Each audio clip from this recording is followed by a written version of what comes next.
की निगरानी में होंगे, एसटीएफ तक को लगाया गया था, इस बार वो है या कोई बदलाव है? जी, वो सारी व्यवस्थाएं, परीक्षा केंद्रों पर सीसीटीवी, परीक्षा कक्षों में सीसीटीवी और फिंगरप्रिंटिंग का जो वेरिफिकेशन है, वो सभी चीजों का इंतजाम किया गया है। अगर ये जो नया कानून 1 जुलाई से लागू हुआ है, अगर इस कोई क्या सरकारी अधिकारी, कर्मचारी या जो एजेंसी इस एग्जाम को कंडक्ट कराएगी वो सभी इसके दायरे में होंगे, अधिकारी कर्मचारी? जी, सभी इसके दायरे में आएंगे और इवन एजेंसीज भी इसके दायरे में हैं। तो इसलिए सरकार ने ये बहुत ही कड़ा एक अध्यादेश जारी किया है जिसमें परीक्षा से संबंधित कोई भी जो पार्ट है उसमें कोई भी व्यक्ति अगर परीक्षा की शुचिता को किसी भी तरीके से भंग करने का प्रयास करता है उसके विरुद्ध कार्रवाई की जाएगी। सर, आपको ऐसा नहीं लगता बहुत ही कम समय में, जैसे मुख्यमंत्री जी ने भी कहा था 6 महीने के अंदर करा लेंगे, और भर्ती बोर्ड ने बेहतरीन काम किया है, कम समय के अंदर पूरी तैयारियां हो गई और अब आगे बड़ा चैलेंज है?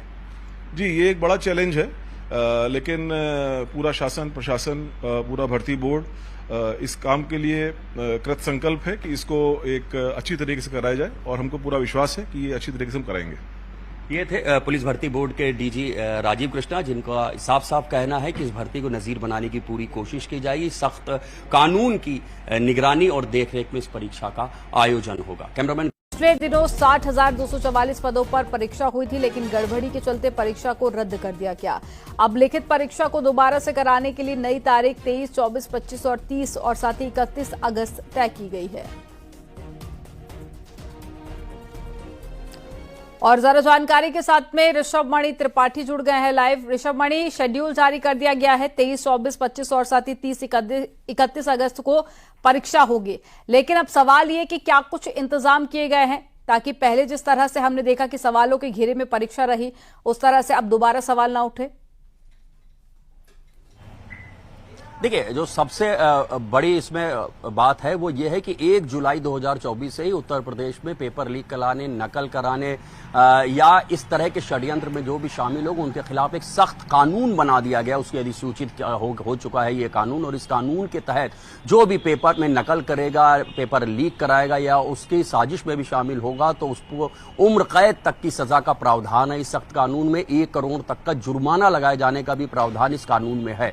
तो ये मान के चलिए जो सबसे पहली और अहम बात है कि अब सिपाही भर्ती परीक्षा एक बहुत ही सख्त कड़े कानून के निगरानी में, उसकी देखरेख में आयोजित की जाएगी।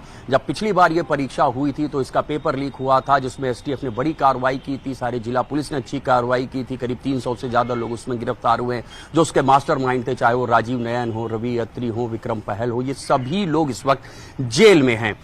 अब चूंकि सरकार ने चुनाव में भी झेला है, कहीं ना कहीं जब युवाओं को नौकरी देने की बात हो रही थी उसको सरकार को कटघरे में खड़ा किया गया। पेपर लीक को लेकर बड़े बड़े बयान दिए गए, यहां तक कि ऐसा कोई सदन नहीं बचा था जहां पर यह सवाल नहीं उठाए गए थे। तो सरकार ने इस बार पूरी तैयारी की है, 1 जुलाई से सख्त कानून लागू कर दिया है। उस कानून के तहत कार्रवाई की जाएगी अगर कोई गड़बड़ी करता है या कोशिश भी करता है, साजिश भी रचता है। अब इसके बाद बात कर लेते हैं तारीखों की। 23, 24, 25 और 30, 31 अगस्त को ये 2 पालियों में आयोजित की जाएगी। एक पाली में करीब 5 लाख अभ्यर्थी होंगे, ऐसा अनुमान लगाया जा रहा है। तो जो हम लोग मान के चल रहे थे, लाखों में तादाद होगी और एक पूरा सिस्टम है जो इस पूरे परीक्षा को मैनेज करेगा। एक खुशखबरी है अभ्यर्थियों के लिए कि अगर वो रोडवेज बस से ट्रैवल करते हैं तो वो आने जाने के लिए जब भी अपने एडमिट कार्ड की फोटोकॉपी कंडक्टर के सामने पेश करेंगे, वो उसको रख लेगा और उनका आना जाना इस परीक्षा के दौरान फ्री होगा। तो ये अभ्यर्थियों के लिए भी बड़ी खुशखबरी, क्योंकि जब पेपर लीक हुआ था, निरस्त किया गया था, तब भी ये बात बार बार उठ रही थी कि अभ्यर्थियों का इसमें काफी पैसा इन्वॉल्व हुआ है, मेहनत इन्वॉल्व हुई है। तो उसको भी कहीं ना कहीं कंपनसेट करने की कोशिश की गई है कि जब अभ्यर्थी ये परीक्षा देने आएंगे, वापस जाएंगे देके, तो उस दौरान रोडवेज की बसों से अगर वो ट्रेवल करते हैं तो वो निःशुल्क होगी। ये बात अभी से जाहिर कर दी गई है कि जितने भी परीक्षा केंद्र होंगे वो सीसीटीवी कैमरों की निगरानी में होंगे। जिला पुलिस, जिला प्रशासन के अलावा एटीएस को भी लगाया गया है कि वो भी लगातार निगरानी रखेगी। जो पूर्व से ही चिन्हित पेपर लीक कराने के गिरोह हैं, बड़े कोचिंग सेंटर्स हैं जो ठेका लेते हैं इस तरह की परीक्षा पास करवाने का, उन सब पे निगाहें। 8,244 पदों पर परीक्षा हुई थी, लेकिन गड़बड़ी होने के चलते परीक्षा को रद्द कर दिया गया था और अब एक नया शेड्यूल जारी किया गया है। लिखित परीक्षा को दोबारा से कराने की नई तारीख आ चुकी है सामने। 23, 24, 25, 30 और 31 ये तारीखें हैं जिन पर परीक्षा होनी है। तो ये बड़ी खबर आपको